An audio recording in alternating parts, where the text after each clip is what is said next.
Pandian stores சீரியலோட upcoming episode என்னென்னு பார்க்கலாம். காலையில் எப்பயும் போல் பாண்டியன் கடைக்கு கிளம்பிட்டு இருக்கும்போது பழனியை கூப்பிட்டு, பழனி கடையில் வேலையெல்லாம் முடிச்சுட்டு அதான் இந்த சுகன்யாவை வெளியில் கூட்டிகிட்டு போகிறதா சொன்னியே, அதை மறந்துடாமல் செஞ்சிரு. நம்ம வீட்டுக்கு வந்த சுகன்யாவை நாம் தான் நல்லபடியாக பார்த்துக்கணும்.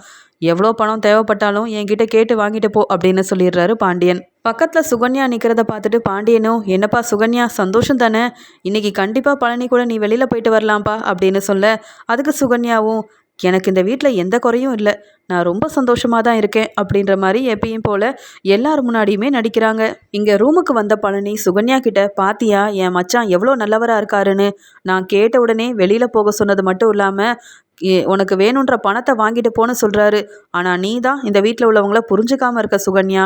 நீ கொஞ்சம் பொறுமையாக எல்லார்கிட்டேயும் பேசி பழகுனா நீயும் இந்த வீட்டில் சந்தோஷமாக இருக்கலாம், நானும் நிம்மதியாக இருக்கலாம் அப்படின்னு சொல்ல, அதுக்குடனே சுகன்யாவும், இப்போ என்ன சொல்ல வரீங்க, உங்கள் மச்சான் ஒன்றும் உங்களுக்கு சும்மா பணம் கொடுக்கல, அந்த கடையில் எத்தனை வருஷமாக வேலை பார்க்குறீங்க, உங்களுக்கு என்ன சம்பளமாக கொடுத்தாங்க, ஏதோ வெளியில் போகிறதுக்கு 500 600 கொடுக்க போகிறாரு, இதுக்கு போய் மச்சானை இவ்வளோ புகழ்ந்து பேசிகிட்டு இருக்கீங்க.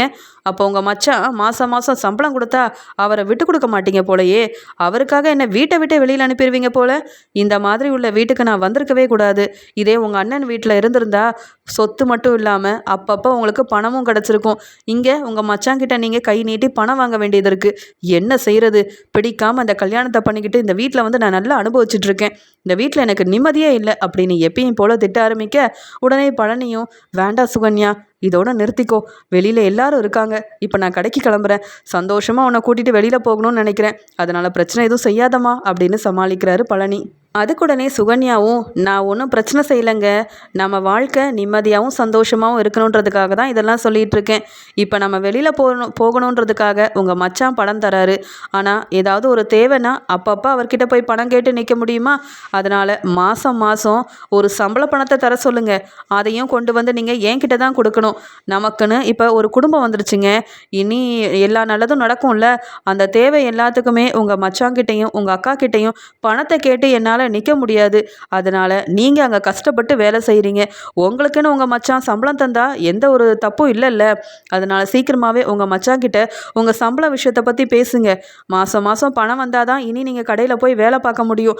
அப்படி இல்லைன்னா நான் சொன்ன மாதிரியே என் வீட்டுக்கு கிளம்பி போயிடுவேன். அப்படி இல்லைன்னு வைங்க, உங்கள் அண்ணன்களோட வீட்டில் போய் தங்கிடுவேன். அப்புறம் என்னை தேடி நீங்கள் அங்கே வந்து தானே ஆகணும். இதுக்கு தான் முன்னாடியே சொன்னேன், உங்கள் அண்ணன்க வீட்டில் இருந்தால் சந்தோஷமாக இருக்கலாம், பணத்துக்காகவும் கஷ்டப்பட வேண்டான்னு. இந்த வீட்டில் வந்து வெளியில் போகிறதுக்கு கூட உங்கள் மச்சாங்கிட்ட தான் பணம் கேட்டு நிற்க வேண்டியதாக இருக்குது, அதுதான் எனக்கு கொஞ்சம் கூட பிடிக்கல அப்படின்னு சொல்கிறாங்க சுகன்யா. அதுக்குடனே பழனியும், இப்போ தான் கல்யாணம் ஆயிருக்கு, இப்போவே சம்பள பணத்தை பற்றிலாம் கேட்டால் தப்பாக நினைப்பார் என் மச்சான், அதனால் எப்படியாவது இதை பற்றி பேசுகிறேன், நீ கவலைப்படாமல் இரு, நீ சந்தோஷமாக இருக்கிறதுக்காக தானே வெளியிலலாம் கூட்டிகிட்டு போகிறேன் அப்படின்னு சொல்லிட்டு பழனியும் கடைக்கு கிளம்பி போகிறாரு. இங்கே அரசி காலேஜுக்கு கிளம்பிட்டுருக்காங்க. அந்த சமயம் குமார் யாருக்கு தெரியாமல் ஃபோன் பண்ணி அரசிக்கிட்ட சொல்கிறாங்க, நீ இப்போ காலேஜுக்கு கிளம்புவேன்னு தெரியும், ஆனால் நான் தான் உன்னை கூட்டிகிட்டு போய் விடுவேன், நீ என்றைக்கும் போல் வேண்டான்னு சொல்லாத அரசி, நாம் 2 பேரும் கல்யாணம் பண்ணிக்க போகிறோம், அப்புறம் எதுக்காக ஃபோனில் பேசுகிறதுக்கும் பயப்படுற, நேரில் பேசுகிறதுக்கும் பயந்துட்டுருக்க, இப்படியே இருந்தால் சரிப்பட்டு வராது, என்னதான் இருந்தாலும் நம்ம 2 குடும்பத்தையும் ஒன்று சேர்க்கறதுக்கு நாம் இந்த கல்யாணத்தெல்லாம் செஞ்சு தானே ஆகணும், என்னை நம்பி நீ வரமாட்டியா அரசி அப்படின்னு குமார் கேட்குறாரு. அதுக்கு உடனே அரசியும், முன்னெல்லாம் உங்கள் மேலே எனக்கு நம்பிக்கையே இல்லை, ஆனால் சுகன்யா அத்தை சொன்னதுக்கப்புறமா நீங்கள் என்னை எவ்வளோ விரும்புகிறீங்க, நீங்கள் என்னை கல்யாணம் பண்ணிக்கிறதுக்கு எதுக்காக ஆசைப்படுறீங்கன்றதை நான் புரிஞ்சுக்கிட்டேன், நீங்கள் கூப்பிட்டு நான் வராமல் இருப்பேனா, கண்டிப்பாக இன்றைக்கி நீங்கள் கூப்பிட்ட இடத்துக்கு நான் வரேன், என்னை காலேஜில் நீங்கள் தான் கொண்டு போய் விடணும் அப்படின்னு சொல்கிறாங்க. இப்படி அரசி பேசினதெல்லாம் கேட்டு குமாருக்கு ரொம்ப சந்தோஷமாக இருக்குது. நாம் நினச்ச மாதிரியே அரசி மனசு மாறிட்டா, அதுவும் நம்ம பைக்கில் வரேன்னு வேற சொல்கிறாளே, இத்தனை நாள் வேண்டான்னு சொல்லிட்டு இருந்த அரசி மனம் மாறினதுக்கு காரணமே சுகன்யா சித்தியாக தான் இருந்திருக்காங்க. கேட்கவே அம்புட்டு சந்தோஷமாக இருக்குது. இன்னும் கொஞ்ச நாளையில் அரசியை நான் கல்யாணம் பண்ணி காட்டணும், அப்போ இந்த பாண்டியன் வீட்டில் உள்ள எல்லாரும் அவமானப்பட்டு நிற்பாங்க. இதே மாதிரி இந்த அரசி மனசு மாறாமல் அவங்க அப்பா பேச்சை கேட்காம இருந்தால் நாம் நினச்சது எல்லாமே நடந்துரும் அப்படின்ற சந்தோஷத்தில் இருக்கிறாரு குமார். இப்படி அரசி ஃபோன் பேசிகிட்டு இருக்கிறத கோமதி கவனிக்கிறாங்க. என்ன அரசி இது, வர வர நீ படிக்கிறத விட்டுட்டு நல்லா ஃபோன் பேச ஆரம்பிச்சிட்டு, இதில் உங்கள் அப்பா உன் அண்ணனுங்க எல்லாரும் உனக்கு சப்போர்ட் பண்ணிகிட்டு இருக்காங்க, ஆனால் ஏதோ ஒரு தப்பு செய்கிறன்னு மட்டும் நல்லா தெரியுது, ஏதாவது உண்மை எனக்கு தெரிய வந்ததுன்னா அரசி அப்புறம் நான் உன்னை சும்மா விட மாட்டேன் பார்த்துக்க, ஒழுங்காக சாப்பிட்டுட்டு சீக்கிரமாக காலேஜுக்கு கிளம்பு, நேரம் ஆகுதுல அப்படின்னு சொல்ல, அதெல்லாம் நான் காலேஜுக்கு சரியாக போயிடுவேம்மா, அது மட்டும் இல்லை என் ஃப்ரெண்ட்ஸ் எல்லாரும் என் கூட வராங்கல்ல, அவங்களுக்கு தான் ஃபோன் பண்ணேன், நீ மட்டும் தாம்மா என்னை தப்பாக நினைக்கிற? நான் கண்டிப்பாக எந்த தப்பும் செய்ய மாட்டேன். அப்பா சொன்ன மாதிரியே நல்லா படித்து நான் பெரிய ஆளாக தான் போகிறேன். பெரிய பெரிய வேலைக்கெலாம் மீனா அண்ணி மாதிரி போக தான் போகிறேன். அப்போ தெரியுமா என் அருமை உனக்கு? இப்போ நான் என்ன செஞ்சாலும் தப்புன்னு தான் நீ சொல்லி திட்டிக்கிட்டே இருக்க. ஏம்மா இப்படி செய்கிற அப்படின்னு கேட்குறாங்க அரசி. அதுக்குடனே கோமதியும், இல்லை அரசி, நீ நல்லா படிக்கணும்னு உங்கள் அப்பா ஆசைப்பட்டுட்ருக்காரு. நானே சந்தேகப்பட்டா கூட உன் மேலே ரொம்ப நம்பிக்கை வச்சுருக்காரு. அதனால தான் நீ ஏதாவது செஞ்சிட்டேன்னா என்னால் கூட இல்லை, உங்கள் அப்பாவால் அதெல்லாம் தாங்கிக்க முடியாது. நீ எந்த தப்பும் செய்யாமல் நல்லபடியாக படித்து வரணும் தான் நானும் ஆசைப்பட்றேன். சரி, நீ சாப்பிட்டுட்டு கிளம்பு அப்படின்னு சொல்லிட்டு கோமதி கிச்சனுக்கு போயிடுறாங்க. இங்கே அரசி ரொம்ப சந்தோஷமாக குமாரை கூப்பிட்ட இடத்துக்கு போகிறாங்க. உடனே குமார், பரவாயில்ல அரசி, நீ வருவியோ வரமாட்டியோ நினச்சேன். ஆனால் இப்போ ரொம்ப தெளிவாயிட்ட. நம்ம 2 வீட்டுக்காகவும் என்னை கல்யாணம் பண்ணிக்கணும்னு நீ முடிவெடுத்த பார்த்தியா? அதுதான் எனக்கு ரொம்ப சந்தோஷமாக இருக்குது. வா அரசி, இப்படியே நின்று பேசிகிட்டு இருக்காம எங்கேயாவது போய் நல்ல ஒரு பெரிய ஹோட்டலில் சாப்பிட்டுட்டு அப்படியே காலேஜ்லேயும் கூட்டிகிட்டு போய் உன்னை விட்டுறேன் அப்படின்னு சொல்ல, வேண்டாம் வேண்டாம், நான் சாப்பிட்டுட்டு தான் வரேன். அது மட்டும் இல்லை, எங்கள் அம்மாவுக்கு உங்ககிட்ட நான் ஃபோனில் பேசுகிறது சந்தேகம் வந்துடுச்சு. நீங்கள் தானே தெரியாது, ஆனாலும் யார்கிட்டயோ ஃபோனில் பேசுகிறேன்னு கேள்வி கேட்க ஆரம்பிச்சிட்டாங்க. எங்கள் அப்பா என் மேலே ரொம்ப நம்பிக்கை வச்சுருக்காங்க. நம்ம 2 குடும்பமும் ஒன்று சேரணுன்னு தான் நான் உங்களை விரும்புகிறேன், உங்களை கல்யாணம் பண்ணிக்கணும்னு ஆசைப்பட்றேன். மற்றபடி எங்கள் அப்பாவோட மனசை நீங்கள் தான் மாற்றணும். நீங்கள் சொன்னதுக்காகலாம் கல்யாணம் பண்ண முடியாது. நீங்கள் ரொம்ப நல்லவர்னு என் வீட்டில் உள்ளவங்க எல்லாரும் புரிஞ்சுக்கணும். அவங்களே இந்த கல்யாணத்தை நடத்தி வைக்கணும். இதெல்லாம் நீங்கள் செய்வீங்களா அப்படின்னு கேட்க, அதுக்கு குமார், என்ன சொல்கிறேன், எங்கள் குடும்பத்தை உங்கள் அப்பாவுக்கு பிடிக்காது, உங்கள் குடும்பத்தை என் அப்பா சித்தப்பான்னு எங்கள் பெரியப்பான்னு யாருக்கும் பிடிக்காது. இதில் அவங்க எப்படி சம்மதிச்சு இந்த கல்யாணம் நடக்கும்? நம்ம கல்யாணம் பண்ணாதான் குடும்ப பிரச்சனையே சரியாகும். அதை முதல்ல புரிஞ்சுக்கோ அப்படின்னு பேசிகிட்டு இருக்க, சரி எனக்கு காலேஜுக்கு நேரமாகுது, என்னை கூட்டிகிட்டு போய் விடுங்க அப்படின்னு சொல்லி என்றைக்கும் இல்லாமல் அரசி இங்கே பைக்கில் காலேஜுக்கு போகிறாங்க. குமாருக்கு சந்தோஷம் தாங்கலை. அப்பா சொன்ன மாதிரியே நான் எல்லாத்தையும் சரியாக செஞ்சிட்ருக்கேன். இந்த அரசி மட்டும் எங்கள் வீட்டுக்கு மருமகளாக வரட்டும். நான் கல்யாணம் பண்ணதுக்கப்புறமா என்னையும் என் அப்பாவையும் நிற்க வச்சு அவமானப்படுத்தின அந்த பாண்டியனையும் அந்த கதிர், அவங்க வீட்டில் உள்ள யாரையும் நான் சும்மா விடவே மாட்டேன். அந்த கதிர் என் தங்கச்சியை கல்யாணம் பண்ணி எங்களை அவமானப்படுத்தினா, என் அத்தை அந்த பாண்டியனை கல்யாணம் பண்ணி என் அப்பா பெரியப்பாவை அவமானப்படுத்தினாங்க. இவங்க எல்லாரையும் தலகுனிய வைக்காம நான் விடவே மாட்டேன்னு சொல்லி இந்த மாதிரி திட்டம் போட்டு செஞ்சிட்ருக்காரு குமார். இது தெரியாத அரசியும் குமார் ரொம்ப நல்லவர் அப்படின்னு நினச்சிக்கிட்டு இங்கே சுகன்யா சொன்னதெல்லாம் நம்பி இவங்க கல்யாணம் பண்ணிக்கலாம் அப்படின்ற மாதிரி ஒத்துக்கிறாங்க. இங்கே அரசியும் குமாரும் அரசியும் ரொம்ப சந்தோஷமாக பேசிக்கிட்டே போகிறாங்க. அந்த சமயம் அந்த பக்கம் சைக்கிளில் வந்த இங்கே கதிர் இவங்க 2 பேரையும் ஒன்றா பார்த்துட்டு பேரதிர்ச்சி அடைகிறாரு. என்ன, நம்ம தங்கச்சி அரசி அதுவும் குமாரோட பைக்கில், எப்படி இதெல்லாம்? ஏற்கனவே அம்மா சந்தேகப்பட்டாங்க, ஆனால் அப்பா அரசியை ரொம்ப நம்பினாரு. நானும் அப்படி தான் நினச்சேன். அரசி ரொம்ப சின்ன பொண்ணு, என்ன நடந்ததுன்னு தெரியலையே. எதுக்காக இந்த குமாரோட பைக்கில் அரசி போயிட்டுருக்கா? ஒருவேளை இந்த குமார் ஏதாவது திட்டம் போட்டு அரசியோட மனசை மாற்றிட்டானா அப்படின்ற கோவத்தில் அங்கே உடனே சைக்கிளில் போன அரசியோட அண்ணன் கதிர் குமார் பைக்கு முன்னாடி போய் நிற்கிறாரு. என்ன குமார், இதெல்லாம் என்ன செஞ்சிட்ருக்க? அரசி, நீ யார் கூட வந்துட்டுருக்கன்னு உனக்கு தெரியுதா? ஏன் அரசி இப்படிலாம் செய்கிற? இந்த குமார் வேணும்னே திட்டம் போட்டு தான் உன் மனசை மாற்றிட்டானா என்ன? இதுக்கு தான் அம்மா உன் மேலே சந்தேகப்பட்டாங்க. அப்பா எம்பிட்டு நம்பிக்கை வச்சுருக்காரு, அதையெல்லாம் ஒன்றும் இல்லாமல் செஞ்சுட்டியே. எதுக்காக இப்படி இவன் கூட பைக்கில் வந்துட்டுருக்க அரசி அப்படின்னு கேட்குறாங்க. கதிர் ரொம்ப கோவமாக இருக்கிறத பார்த்துட்டு அரசி அழுதுகிட்டே, அண்ணே என்னை தப்பாக நினைக்காத அண்ணே. நீ எப்படி இங்கே ராஜி அண்ணியை விரும்பி கல்யாணம் பண்ணியும் அதே மாதிரி நானும் குமாரும் ஒருத்தர் உண்மையாக விரும்புகிறோம், கல்யாணம் பண்ணிக்கணும்னு ஆசைப்படுறோம். எதுக்கு தெரியுமா? 2 குடும்பமும் ஒன்று சேரணும், இருக்கிற பிரச்சனைக்கெல்லாம் முற்றுப்புள்ளி வைக்கணுன்றதுக்காக தான். மற்றபடி குமார் ஒன்றும் நல்ல பையன்தான், நீ தான் தப்பாக புரிஞ்சிட்ருக்க. குமார் மேலே கோவப்படாதனே அப்படின்னு சொல்ல, குமார் ரொம்ப கோவமாக கதிரை பார்த்து முறைக்கிறாரு. உடனே கதிர், என் தங்கச்சி மனசையும் மாற்றிட்டியா? இப்படி கல்யாணத்தெல்லாம் பண்ணலாம், குடும்பத்தை ஒன்று சேர்க்கலான்னு சொல்லி இப்படி செஞ்சுட்டல்ல. உன்னை பற்றி அரசிக்கு தெரியல, அதனால தான் உன்னை நம்பியிருக்கா. ஆனால் நான் உன்னை பற்றி நல்லாவே தெரிஞ்சிருக்கேன். என்னை விட ராஜிக்கு ரொம்ப நல்லா தெரியும். இப்படி செஞ்சிட்டியே அப்படின்னு சொல்லி அங்கே பைக்கில் இருந்த குமாரை வெளுத்து வாங்குறாரு. என் தங்கச்சி மனசை மாற்ற உனக்கு எவ்வளோ தைரியம்? அதுவும் கல்யாணம் செஞ்சுக்கலான்னு வேற சொல்லியிருக்கல்ல. என் தங்கச்சி உன்கிட்ட ஏமாந்துருவான்னு நினச்சியா? உனக்கும் அரசிக்கும் எப்படி கல்யாணம் நடக்கும்னு நான் பார்த்துடுறேன். ஆனால் நீ நல்லவனே கிடையாது. இப்படி எங்கள் அப்பாவையும் குடும்பத்தையும் அவமானப்படுத்த என் தங்கச்சியை கல்யாணம் பண்ணிக்கிறேன்னு சொல்லியிருக்கல்ல அப்படின்னு கோவத்தில் இருந்த குமார் அரசி முன்னாடியே பலார் பலார்னு இங்கே குமாரை வெளுத்து வாங்கிட்டு இருக்காரு. உடனே குமார், நான் ஒன்றும் பொய் சொல்லலை, 2 குடும்பமும் ஒன்று சேரணுன்ற ஆசையில் தான் அரசிக்கிட்ட உண்மையை தான் சொன்னேன். நான் அரசியை உண்மையாகவே விரும்புகிறேன் கதிர். ஏன் என் தங்கச்சியை நீயே கல்யாணம் பண்ணலாம், உன் தங்கச்சியை விரும்பி நான் கல்யாணம் பண்ணக்கூடாதா? அப்படி என்ன தப்பு நான் செஞ்சுட்டேன்னு இந்த கல்யாணம் நடக்காதுன்னு சொல்கிற கதிர் அப்படின்னு கேட்குறாரு. அதுக்கு உடனே கதிரு, நான் உன் அப்பா அம்மாவையும் உன்னையும் ஏமாத்தணும்னு நினச்சதே கிடையாது.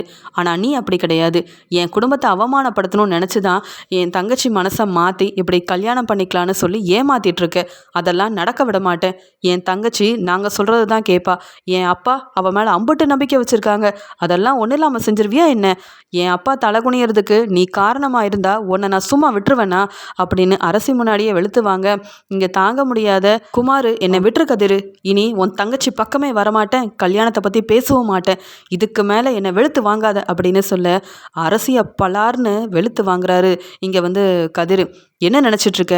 நீ நல்லா படிக்கணும், பெரிய ஆள் ஆகணும், பெரிய வேலைக்கு போகணும்னு அப்பா மட்டும் இல்லை, வீட்டில் உள்ள எல்லாரும் அம்புட்டு ஆசைப்படுறோம். ஆனால் நீ போயும் இந்த கதிரை விரும்புகிறேன்னு சொல்லி அவன் பைக்கில் போயிட்டுருக்கியே. இதெல்லாம் அப்பாவுக்கு தெரிஞ்சா என்ன நடக்கும் தெரியுமா?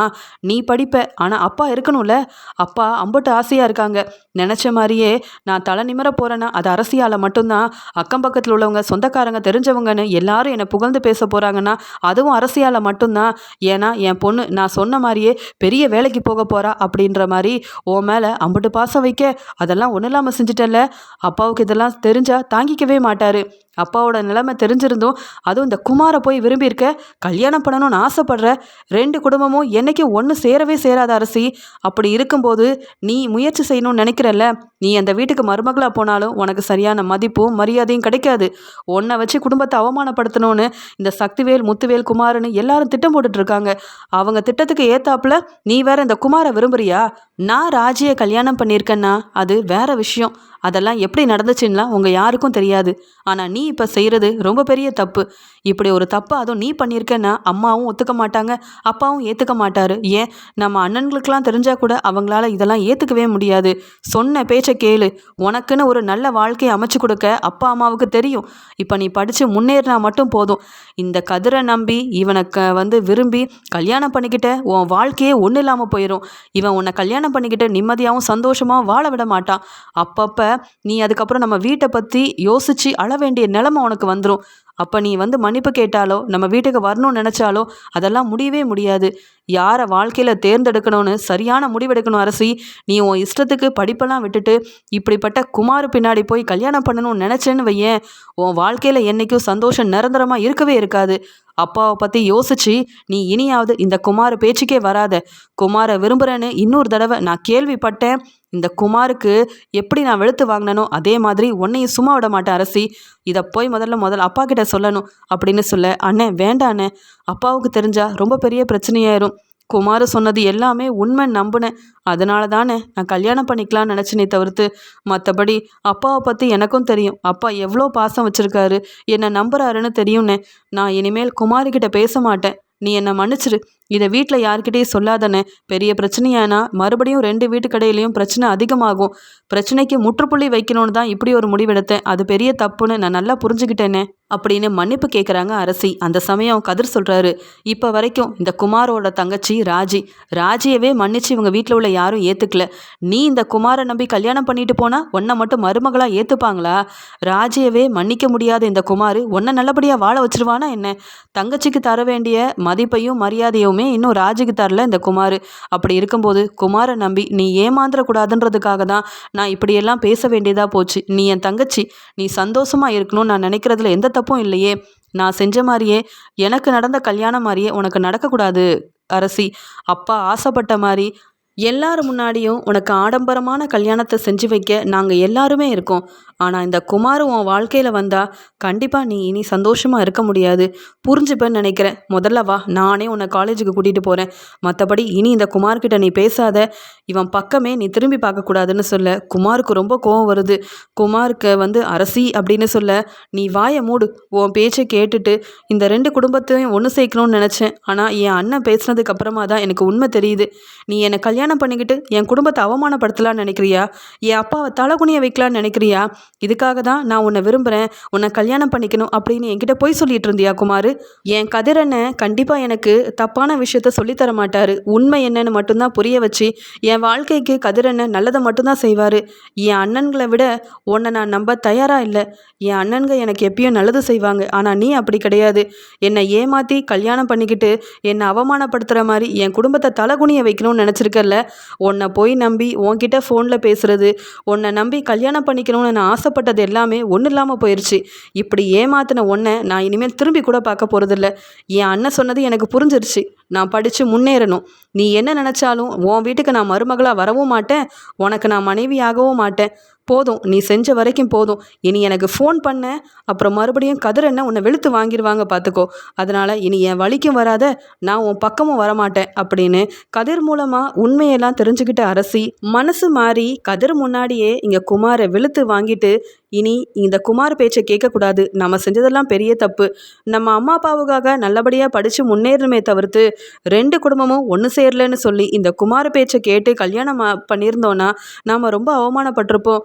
நம்ம அண்ணன்களாக இருக்கட்டும், நம்ம அப்பா அம்மானு எல்லாரும் நமக்கு நல்லது தானே செய்வாங்க. ஆனால் நான் மட்டும் ஏன் இப்படி யோசித்தேன், ஏன் இந்த குமாரை நம்பினேன், பெரிய தப்பு பண்ணிட்டேனே அப்படின்னு அழுதுகிட்டே கதிர் கூட காலேஜுக்கு கிளம்பி போகிறாங்க. அந்த சமயம் அவமானப்பட்டு நிற்கிற குமார் நினைக்கிறாரு, எவ்வளோ கஷ்டப்பட்டு இந்த அரசியோட மனசை மாற்றி கல்யாணம் பண்ணிக்கலான்ற அளவு கொண்டு வந்தேன். இதுக்கிடையில் இந்த கதிர் எல்லாத்தையும் ஒன்றும் இல்லாமல் செஞ்சுட்டானே. இப்போ அரசி மறுபடியும் மனசு மாறி என் அப்பா தான் முக்கியம், என் குடும்பம் தான் முக்கியம், உன்னை கல்யாணம் பண்ணிக்க முடியாதுன்னு இப்படி அவமானப்படுத்திட்டுல போகிறா. நானும் எங்கள் அப்பாவும் போட்ட திட்டத்தை இந்த கதிர் இப்படி ஒன்றும் இல்லாமல் செய்வான்னு நான் எதிர்பார்க்கவே இல்லை. என்ன செய்கிறது, இப்படி ஆயிடுச்சே அப்படின்னு கதிர் மேலேயும் அரசி மேலேயும் ரொம்பவே கோவத்தில் இருக்கிறாரு குமார். காலேஜில் கொண்டு போய் விட்ட கதிர் சொல்கிறாரு, நீ நல்லபடியாக படிக்கணும். இதை பற்றி நான் அப்பா கிட்டேயோ அம்மா கிட்டேயோ வீட்டில் உள்ள யார்கிட்டேயும் சொல்ல மாட்டேன். ஆனால் மறுபடியும் குமாரும் நீயும் பேசுகிற விஷயம் எனக்கு தெரிஞ்சா நான் அதை பார்த்துட்டு சும்மா இருக்கவும் மாட்டேன். எனக்கு நம்ம குடும்பம் தான் முக்கியம். அப்பா யார் முன்னாடியும் தலகுனியக்கூடாது அரசி. அதை மட்டும் நீ மனசில் வச்சுக்கிட்டு நல்லபடியாக படிக்கணும் அப்படின்னு சொல்லிட்டு கதிர் அங்கேருந்து கிளம்புறாரு. அப்போ தான் அரசி நினைக்கிறாங்க, இந்த குமார் ரொம்ப நல்லவன்னு சுகன்யா அத்தை எதுக்காக சொன்னாங்க? குமார் திட்டம் போட்டு என்னை கல்யாணம் பண்ணி என் குடும்பத்தை அவமானப்படுத்தணும்னு நினைக்கிறதா இங்கே கதிர் என்ன சொல்லிட்டு இருக்காரு. அப்போ சுகன்யாவும் அவங்க வீட்டில் உள்ளவங்க பேச்சை கேட்டுக்கிட்டு அவங்களுக்கு சப்போர்ட் பண்ணி என் வாழ்க்கையை ஒன்றும் இல்லாமல் செய்யணும்னு நினைக்கிறாங்களா சுகன்யா அத்தை? அப்புறம் எதுக்காக குமாருக்கு சப்போர்ட் பண்ணணும்? நீயும் குமார்கிட்ட நல்லபடியாக பேசணும், உனக்கும் குமாருக்கும் நானே முன்னாடி இருந்து கல்யாணத்தெல்லாம் செஞ்சு வைக்கிறேன்னு சொன்னாங்க. அப்போ சுகன்யா அத்தை திட்டம் போட்டு தான் நம்ம வீட்டுக்கு வந்திருக்கிறாங்களா? வீட்டில் உள்ளவங்களை ஒவ்வொருத்தரையாக பிரிக்கணும்னு நினைக்கிறாங்களா? இது தெரியாமல் நான் அவங்க ரொம்ப நல்லவங்கன்னுலாம் நம்பிட்டேன் அப்படின்னு இங்கே குமார மூலமாக சுகன்யாவும் ரொம்ப நல்லவங்க இல்லை, என்னை ஏமாத்த தான் பார்க்குறாங்க அப்படின்றத அரசி ரொம்ப தெளிவாக புரிஞ்சுக்கிறாங்க. இங்கே குமார் என்ன செய்யனே தெரியாமல் ரொம்ப கோவமாக கண் கலங்கி வீட்டுக்கு போகிறத இங்கே முத்துவேல் பார்க்குறாரு. உடனே முத்துவேலும், என்னாச்சு குமார், ஏதாவது பிரச்சனையான்னு கேட்க, ஒன்றும் இல்லை பெரியப்பான்னு சொல்லிட்டு போக, உடனே சக்திவேலும், குமார் என்னாச்சு, ஏன் இம்பிட்டு அழுதுட்டு வர அப்படின்னு கேட்க, அப்பா நம்ம நினச்சது எதுவுமே நடக்காத போல், இன்னைக்கு என்ன நடந்தது தெரியுமா அப்படின்னு நடந்த எல்லாத்தையும் தெளிவாக சக்திவேல் கிட்ட சொல்கிறாரு. அது மட்டும் இல்லாமல் அரசியோட மனசை மாற்றிட்டேன்னு சந்தோஷத்தில் இருந்தேன், ஆனால் கதிர் அது எல்லாத்தையும் ஒன்றும் இல்லாமல் செஞ்சுட்டான்ப்பா. என்னை இந்த அரசி முன்னாடியே வெளுத்து வாங்கிட்டான், ரொம்ப அவமானமாக போயிடுச்சு. இனி என் பக்கம் வராத, என்கிட்ட பேசாதன்னு சொல்லி அரசி என்னை திட்டிட்டு போயிட்டாப்பா. நாம் நினச்சது எதுவுமே நடக்காது போல, இனி எனக்கும் அரசிக்கும் கல்யாணமும் நடக்காது, அந்த பாண்டியன் குடும்பத்தை அவமானப்படுத்தவும் முடியாதுப்பா அப்படின்னு சொல்கிறாரு குமார். இதை கேட்ட இங்கே சக்திவேல் சிரிச்சுக்கிட்டே, என்னதான் இருந்தாலும் உன்னால் முடியும், அந்த அரசி இன்னைக்கு கதிர் பேச்சை கேட்கலாம், இன்னும் 2-3 நாள் கழிச்சு மறுபடியும் நீ பேச ஆரம்பிச்சா அரசியோட மனசை மாற்றிடலாம். இங்கே எல்லாருக்கும் தெரியாமல் கல்யாணத்தையும் செஞ்சுட்டேன்னா அதுக்கப்புறம் நாம் நினைக்கிறது எல்லாத்தையும் நடத்திடலாம். அரசியோட மனசை மாற்றலாம், உன்னால் முடியும், இவன் மேலே எனக்கு நம்பிக்கை இருக்குது. எப்படியும் அந்த அரசியை வச்சு அங்கே பாண்டியன் வீட்டில் உள்ள எல்லாரையும் அவமானப்படுத்தியே ஆகணும். அரசியோட அண்ணன்களாலையும் இதெல்லாம் ஒன்றுமே செய்ய முடியாது அப்படின்னு அழுதுட்டு இருக்க குமாருக்கு ஆறுதல் சொல்லிட்டு இருக்காரு சக்திவேல்.